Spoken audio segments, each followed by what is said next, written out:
Kisah ini berlatar di masa depan, tepatnya di negara Amerika. Terlihat seorang pria baru saja kehilangan pekerjaannya. Ia mencoba memohon kepada mantan atasannya sambil membawa putrinya yang menderita sakit parah. Namun permohonannya ditolak tanpa belas kasihan. Di rumah, pria itu dan istrinya dihadapkan pada pilihan yang nyaris mustahil. Biaya pengobatan sang anak jauh di luar kemampuan mereka. Dalam keputusasaan, pria itu melihat peluang dari sebuah jaringan televisi bernama Freevee yang menayangkan acara hiburan brutal dan sadis. Program ini adalah yang paling mematikan sekaligus paling menguntungkan bagi pihak penyiar. Dan acara itu bernama The Running Man, sebuah acara berbentuk permainan bertahan hidup selama 30 hari, di mana para pesertanya diburu oleh pasukan pembunuh elit yang dikenal sebagai Hunter. Mereka dipimpin oleh seorang pria bertopeng yang dingin dan kejam. Setelah perdebatan dengan sang istri, pria itu akhirnya mengambil keputusan. Ia pergi ke kantor televisi dan mendaftarkan diri sebagai calon peserta, dengan harapan bisa mendapatkan uang secepat mungkin untuk membawa anaknya yang kondisinya kian melemah ke rumah sakit. Di sana ia bertemu beberapa calon peserta lain. Pada saat proses audisi, ia menunjukkan agresivitas yang luar biasa. Namun juga sisi heroik ketika menyelamatkan salah satu peserta lain dalam sebuah ujian berbahaya. Sebuah tindakan yang sebenarnya melanggar aturan permainan. Sifatnya yang bertentangan ini justru menarik perhatian para produser. Ia pun dipilih menjadi salah satu peserta dalam The Running Man. Produser utama mengetahui bahwa pria itu dipecat karena pernah membela rekan kerjanya. Dan menggunakan fakta itu untuk memaksanya menandatangani kontrak dengan iming-iming bonus uang bagi istrinya dan anaknya. Dengan wajah bimbang dan karena terdesak kebutuhan biaya pengobatan sang anak, pria itu akhirnya menandatangani surat perjanjian tersebut. Dengan kata lain, ia telah siap mempertaruhkan nyawanya saat permainan dimulai. Selama 24 jam sebelum acara dimulai, ia memanfaatkan waktu itu untuk menghubungi keluarganya, mengirimkan uang kepada istrinya melalui seseorang, lalu beristirahat. Keesokan harinya, setelah acara pembukaan khas program tersebut digelar dengan kehadiran seorang host yang nyentrik, 3 pemain terlihat diarahkan masuk ke sebuah ruangan menyerupai lift. Tak lama kemudian, lift itu meluncur cepat ke bawah menandai dimulainya permainan. Tanpa membuang waktu, pria itu segera mengganti pakaian yang telah disediakan dan meluncur menuju seorang kenalan lamanya untuk mendapatkan senjata serta identitas palsu.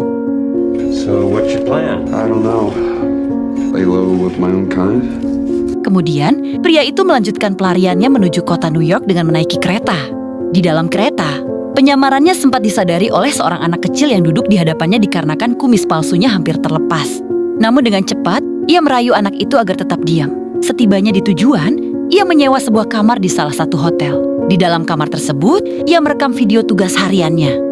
Dalam permainan ini, setiap peserta wajib mengirimkan satu video berdurasi 10 detik setiap hari untuk mendapatkan uang yang akan ditransfer ke rekening mereka. Setelah selesai, pria itu segera mengirimkan kaset rekaman videonya melalui mesin pos canggih yang telah disediakan. Tak lama kemudian, teman lamanya yang membantu penyamaran dan pembuatan identitas barunya tertangkap. Ia disiksa oleh para hunter, pemburu yang ditugaskan memburu para peserta permainan. Tak sanggup menahan siksaan, sang teman akhirnya membocorkan informasi. Hingga lokasi persembunyian pria itu pun terbongkar. Memasuki hari kedua, salah satu peserta tewas akibat kecerobohannya sendiri. Menyadari bahaya yang semakin dekat, pria itu segera meninggalkan hotel dan mencari tempat baru untuk bersembunyi. Merasa aman dari kejaran para hunter, ia pun pergi mandi tanpa menyadari bahwa para pemburu telah mengepung asrama tempat ia bersembunyi. Dalam situasi panik saat baru tiba di depan kamar mandi, pria itu terpaksa melarikan diri hanya berbalut handuk. Ia berlari menuju rooftop, lalu bergelantungan pada kabel demi kembali ke kamarnya yang telah dijaga para hunter. Dengan memecahkan kaca dan membuka jendela, ia berhasil masuk. Tanpa membuang waktu, pria itu segera mengenakan kembali pakaiannya. Berlari keluar menuju basement sambil menghindari hujan peluru dan akhirnya menjatuhkan diri ke dalam saluran pembuangan. Sang pemimpin pemburu kemudian meledakkan asrama tersebut, bahkan membunuh beberapa anak buahnya sendiri. Tetapi acara televisi memutarbalikkan kejadian dengan menuduh pria itu sebagai teroris yang bertanggung jawab atas ledakan tersebut, yang seketika membuat warga publik geram dengannya. Pria itu kemudian diselamatkan dari saluran pembuangan oleh seorang anak kecil. Anak tersebut kemudian memanggil kakaknya, lalu dengan segera membawa pria itu ke rumah mereka. Kakaknya tersebut adalah penggemar acara The Running Man yang cerdas dan kritis, serta membenci jaringan televisi itu karena adiknya jatuh sakit akibat limbah dari perusahaan yang mereka dirikan. Dan itulah alasan mereka menolong pria asing tersebut. Lagi-lagi acara televisi menyiarkan video palsu berbasis kecerdasan buatan, yang memperlihatkan pria itu seolah menikmati pembunuhan yang selama ini ia lakukan. Seketika membuat ibu dari keluarga tersebut mengusirnya. Meski demikian, sang kakak tetap membantu pria itu melarikan diri dari kota dengan menyembunyikannya di bagasi mobil. Dan saat hendak menuju stasiun kereta barang, Mereka diserang oleh sekelompok orang bermotor yang mengincar hadiah dengan membunuh pria yang bersembunyi di dalam bagasi tersebut. Namun, dengan cepat mereka berhasil melumpuhkan para penyerang. Setelahnya, pria itu melanjutkan perjalanannya menuju kota lain untuk menemui seorang aktivis perlawanan. Di tengah perjalanan, ia mengetahui bahwa salah satu peserta lain telah tewas secara mengerikan. Sesampainya di rumah sang aktivis, ia mendapati pria tersebut tinggal bersama ibunya yang paranoid.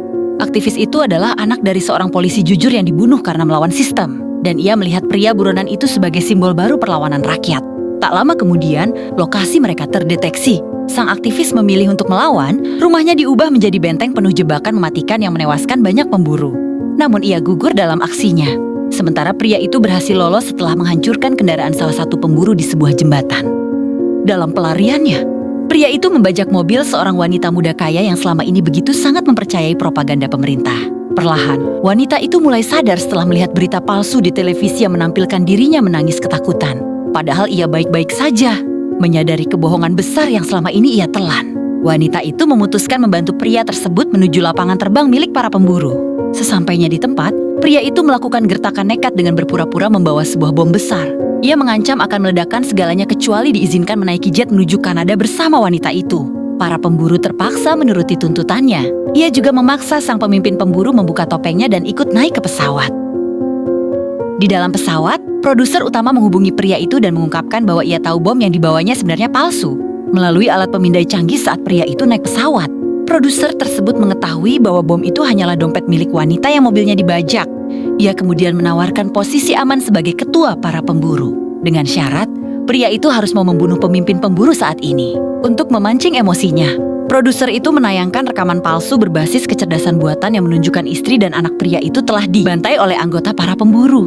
Terungkap pula bahwa pemimpin pemburu tersebut sebenarnya adalah mantan pemenang di Running Man masa lalu, yang memilih menjadi pembunuh demi bertahan hidup. Diliputi amarah yang tak terbendung, pria itu membunuh para pilot dan terlibat pertarungan brutal dengan sang pemburu. Tembakan diarahkan ke pria itu, namun meleset dan justru menghantam kaca pintu pesawat hingga berlubang. Menyadari situasi tersebut, pria itu dengan cepat menarik tali rilis parasut yang dikenakan ketua pemburu. Parasut langsung mengembang dan tersangkut di kaca pintu pesawat yang pecah. Dalam kondisi itu, pria tersebut menusuk lawannya hingga tewas di tempat. Wanita itu kemudian melompat menggunakan parasut, membawa seluruh bukti kejahatan televisi yang selama ini ditutup-tutupi dan dimanipulasi. Pesawat yang membawa pria itu akhirnya ditembak jatuh atas perintah produser utama. Beberapa waktu kemudian, kebenaran pun terungkap. Sang kakak dengan konten penyamarannya yang khas, menyebarkan rekaman kotak hitam pesawat yang membongkar seluruh kebohongan jaringan televisi.